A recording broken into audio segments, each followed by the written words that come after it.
찬양하신 것처럼 그 어떠한 상황 가운데서도 하나님의 은혜에 감사하는 마음을 통해 그 어떤 혼란과 고난 가운데서도 하나님과 함께 승리할 수 있는 103 목장과 저와 여러분 다 되시기를 간절히 바랍니다.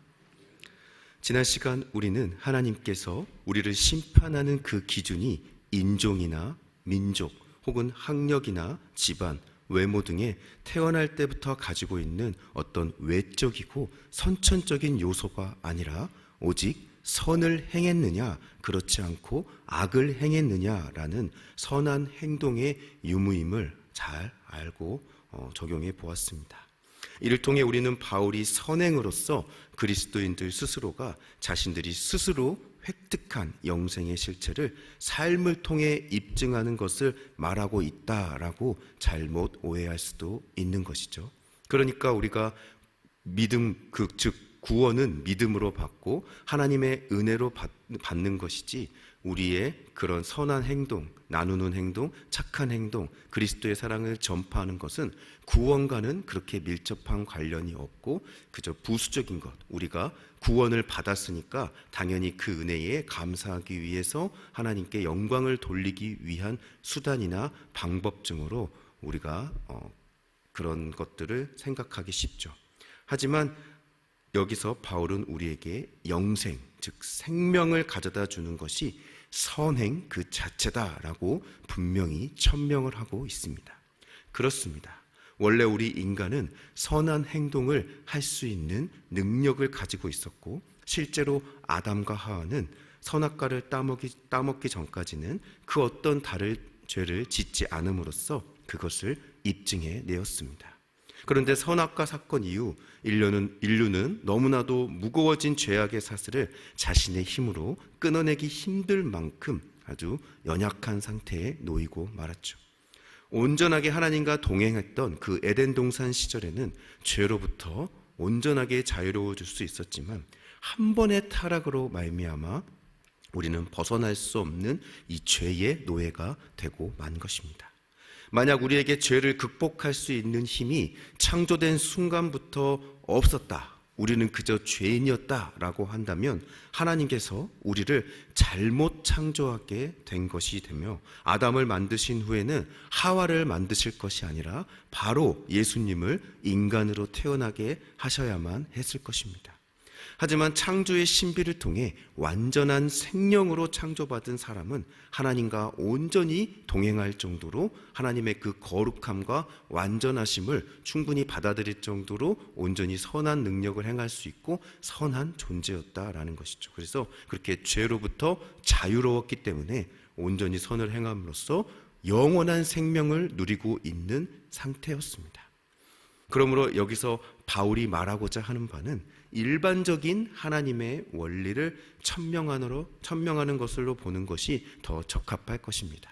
제가 오늘 설교의 제목을 행하는 자라야 의롭다라고 했는데 예배에 들어가기 전에 그 제목을 보신 분들 중에는 이단인가? 어떻게 우리는 믿음으로 말미암아 구원을 받는다라는 것을 귀에 못이 박히도록 들었는데 저렇게 말할 수가 있지? 라고 생각하실 분이 있을지도 모르겠는데요, 원론적으로는 그렇다는 것입니다.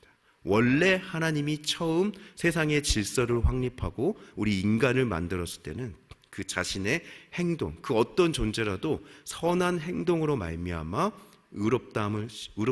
선한 행동으로 말미암아 의롭다 하심을 얻어서 구원을 받을 수 있는, 즉 애초에 선하면 생명, 죄악이 되면 죽음이라는 법칙이 원래 있었다라는 것이죠. 즉 사람이 태어나는 순간부터 죽을 때까지 일관되게 단 한 번도 죄를 짓지 않고 선한 행동만 행한다면 그는 자신의 의로 말미암아 영생을 얻을 수 있다라는 것입니다. 그렇다면 제가 왜 이미 아담이 선악과를 따먹어서 우리가 타임머신을 타고 그 전으로 돌아갈 수 있는 것도 아닌데 원론적인 이야기를 하느냐면 바로 이 원론적인 부분이 명확하게 정리가 되어야만 오늘 로마교회 교인들과 유대인들 사이에 벌어졌던 그 논쟁의 쟁점을 밝히 우리가 알고 이해할 수 있기 때문입니다.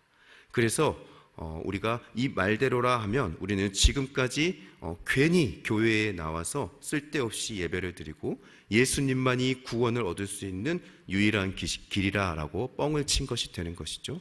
우리가 분명히 하나님의 말씀 그 원리대로라고 한다면은 우리는 굳이 예배를 드리고 예수님을 믿을 필요가 없습니다. 그냥 쭉 선한 행동만 하고 죄를 짓지 않으면 우리는 구원을 받을 수 있기 때문이죠. 우리가 이렇게 이른 새벽부터 예배를 드릴 필요도 없고요. 예수님께서는 그야말로 오지랖 넓게 굳이 인간이 되실 필요도 없었음은 물론이고 우리를 위해 십자가에 달려 죽으셨다가 이렇게 부활 승리하여서 그 영광을 받으실 필요도 없어요. 그냥 말 그대로 예수님 혼자 심심한 나머지 생쇼를 하신 것밖에는 더 안 되는 것입니다. 과연 그렇습니까? 절대 아니죠. 그래서 바울은 다음 장인 이 3장 전체에 걸쳐서 아담의 타락 이후로는 그 어떤 사람이라도 단 한 명의 예외도 없이 일관되게 선을 행할 수는 없다라는 것을 분명하게 밝혀내고 있습니다. 그리고 바울은 여기에서 사람이 어떻게 구원을 받을 수 있는지에 대해 말하려는 것이 아니라 예수님과 무관하게, 즉 복음과 상관없이 하나님께서 사용하시는 평가의 기준이 무엇인가를 보여주려는 것이죠. 그 기준은 바로 유대인이 되었든 이방인이 되었든 흑인이 되었든 백인이 되었든 똑같이 선을 행했느냐 악을 행했느냐의 차이일 뿐이다라는 것입니다. 바울은 제대로 된 영적 지도자가 없이 자연적으로 세워진 이 로마 교회 교인들을 역사와 또 전통이다라는 이름으로 현혹하고 있는 이 유대인들의 소문을 듣고 로마인들이 그들에게 휘둘려서 다른 복음을 믿지 않게 하기 위해서 본문을 기록하고 있는데요. 아니 너희 로마인들이 하나님에 대해서 알면 뭐 얼마나 너희들이 아니? 너희들이 구주로 섬기는 예수님의 아버지가 바로 하나님이야. 어떻게 보면 예수님이 더 하등한 존재라고. 그러니까 우리가 원래 수천 년 동안 믿고 따랐던 그 하나님이 원조고 예수님은 거기서 파생된 거니까 우리의 말을 듣는 것이 맞다라고 주장하는 그 유대인들에게 로마인들은 유대교의 전통에 대해 아는 것이 없어서라도 딱히 거기에 대한 반박을 할 수 없었던 것이죠. 이에 바울은 하나님께서는 유대인들만의 그런 좁은 하나님이 아니라 모든 사람을 위한 하나님이심을 분명하게 천명하고 있는 것이죠. 물론 예수님이 이 땅에 오기 전까지는 너희들의 말이, 유대인들의 말이 옳을지도 모르겠지만 이제 예수님이 모든 인류를 구원하기 위해서 그 모든 죄를 감당하며 십자가에 달려 돌아가셨다가 3일 만에 부활하셨기 때문에 너희들의 말은 반만 옳은 것이다 라면서 절대 유대인들에게 휘둘리지 말 것을 오늘 본문을 통해 당부하고 있는 것입니다. 그래서 할례를 받고 세례를 받아야지만 예수님의 보혈이 능력을 발휘하는 것이 아니라 누구든지 예수님의 보혈을 믿음으로 말미암아 의롭다 칭찬을 받고 입으로 시인하여 선을 행함으로 말미암아 구원에 이를 수 있다라는 것을 로마교회 성도들이 정확하게 인식하기를 바라는 것이죠. 하지만 바울의 이러한 논증을 들은 유대인들은 심각한 반론을 제기합니다. 유대인들은 아브라함 이래로 하나님의 선택을 받은 선민이며 그 언약의 징표로 모세를 통해 율법까지 받았다는 사실로 인해서 하나님의 심판대 앞에서 유대인들은 이방인들과는 다른 위치를 부여받았다라고 말입니다. 그래서 바울은 이러한 유대인들의 반론을 예측하고 본문의 말씀에서 예비적 답변을 제공하고 있는 것이죠. 그것은 바로 지난 시간 살펴본 것과 마찬가지로 본문에서도 바울의 목적은 하나님의 궁극적인 그 심판과 관련하여 유대인과 이방인의 차이를 완전하게 부정하고 있다라는 것이죠. 유대인이라고 해서 전혀 특별할 것도 없고 이방인이라고 해서 무조건 나쁘고 하등하게만 볼 것이 아니다라는 것입니다. 그리고 이와 같은 주장을 뒷받침하기 위해 바울은 두 가지를 지적하고 있는데요. 하나는 단순히 율법을 가지고 있다라는 사실이 유대인으로 하여금 심판을 면하게 하지는 못한다라는 것입니다. 마치 우리가 하나님을 알고 있고 예배를 드렸고 말씀을 10번, 100번을 읽었고 하나님을 찬송했다라는 이유만으로 구원을 받을 수 있다라고 주장하는 것이 잘못된 것과 마찬가지다라는 것입니다. 그래서 아무리 유대인들이 율법이 아니라 그 이상의 것을 가지고 있다 할지라도 자신들이 가지고 있는 율법을 따르고 순종할 때에만 그 율법이 유익이 된다라는 것이죠. 그래서 12절에 율법 없이 범죄한 자는 이방인을 가리키는 것이고 율법이 있고 범죄한 자는 유대인을 가리키는 것이 분명한 것이죠. 그렇다면 여기서 사용된 율법을 의미하는 헬라어 노모스는 즉 율법 또한 일반적인 규례나 법례를 뜻하는 것이 아니라 모세의 율법을 특정하여 의미하고 있음 또한 우리는 알 수 있습니다. 그러므로 하나님 앞에서 의인은 오로지 율법에 순종하는 사람이기 때문에 유대인은 모세의 율법을 따르는 사람이 될 것이고 이방인은 양심이 지시하는 본능적이고도 일반적인 법례의 율법을 따르는 사람이 된다라는 것이죠. 그래서 둘 모두 율법에 의하여 정죄를 똑같이 받게 될 것이다 라는 것입니다. 왜냐하면 그 어떤 완전한 사람이라 하더라도 악의 의의 완전체이신 하나님 앞에서 의롭다라고 인정받을 정도로 충분히 율법을 지키고 완전한 사람은 존재할 수가 없기 때문이죠. 바울이 여기서 주장하는 다른 하나는 이방인들도 하나님의 이 법을 소유하고 있으므로 유대인들과 이방인들 사이에는 유대인들이 생각하는 것처럼 그렇게 실제로 많은 차이가 있지는 않다라는 것이죠. 비록 이방인들은 유대인들의 영원한 자부심인 이 모세의 율법을 가지고 있지는 않지만 본성적으로 하나님이 처음 창조하실 때부터 하나님을 알만한 것을 그 안에 부여했기 때문에 그 양심이 증거가 되어주는 율법의 일을 행함으로 말미암아 하나님의 기준들인 부모 공경이라든지 살인, 절도, 간음 등을 하지 않음으로 말미암아 자기가 자기에게 율법이 됨을 드러내고 있다라는 것이죠. 그래서 우리가 역사적으로 유명하게 알고 있는 성문법이라든지 로마의 그 법전을 보면 어느 정도는 율법과 유사한 모습을 보이고 있다라는 것을 우리가 알 수 있습니다.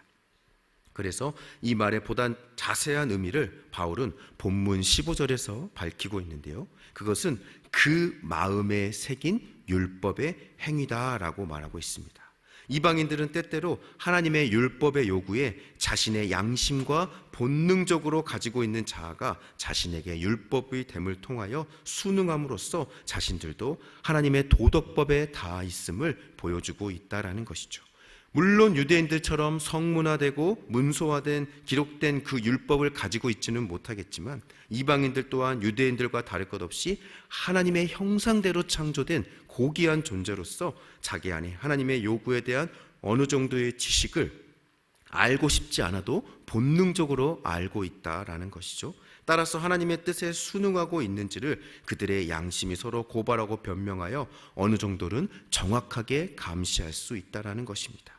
그래서 바울의 1장에서 너희들이 이방인이고 율법을 받지 못했고 하나님을 알지 못한다고 핑계하지 못한다라고 먼저 밝혔던 것이죠. 또한 바울은 본문에서 모든 사람이 하나님의 도덕적인 측면의 율법에 대한 어느 정도의 지식과 인식을 소유하고 있음을 상기시킴으로써 1장에서 소개했던 그 자연계시에 대한 자신의 가르침을 상호 보완하고 있기도 합니다. 즉 하나님께서 자신을 알만한 것을 사람이라면 누구에게나 밝히 보이셨기 때문에 그 누구도 하나님의 심판대 앞에서 핑계할 수 없는 것처럼 그 누구도 율법대로 살아가지 않으면 동일하게 하나님의 심판대 앞에서 핑계할 수 없이 심판을 받는다라는 것이죠. 그러므로 내가 율법을 맡았고 아브라함의 직계 혈통이고 그 할례를 받았고 세례를 받았고 그 어떤 것으로 또 하나님 앞에서 내가 선하게 살지 못한 것이 섰던 것을 심판 앞에서 보호해 줄 수 없다라는 것입니다.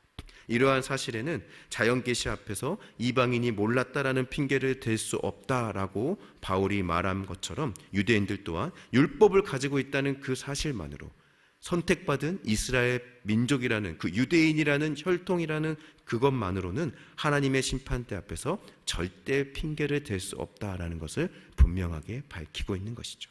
그러므로 13절과 16절은 긴밀하게 연결되어 있기 때문에 하나님이 예수 그리스도로 말미암아 사람들의 은밀한 것을 심판하시는 그날에 단순히 율법을 알고 소유하고 듣는 것에서 그치는 것이 아니라 오직 그 율법에 순종하여 삶 가운데 행하는 사람만이 하나님으로부터 의롭다 하심을 얻을 수 있다라는 것입니다.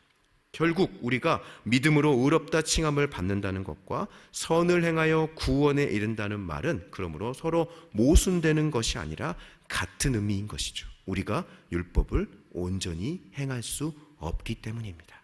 우리가 구원받을 수 있는 길이 오직 율법을 행하는 것밖에 없는데 우리는 그렇게 행할 수 없기 때문에 우리의 구원은 오직 예수 그리스도 안에 있을 수밖에 없다라는 것이 바울의 결론인 것이죠.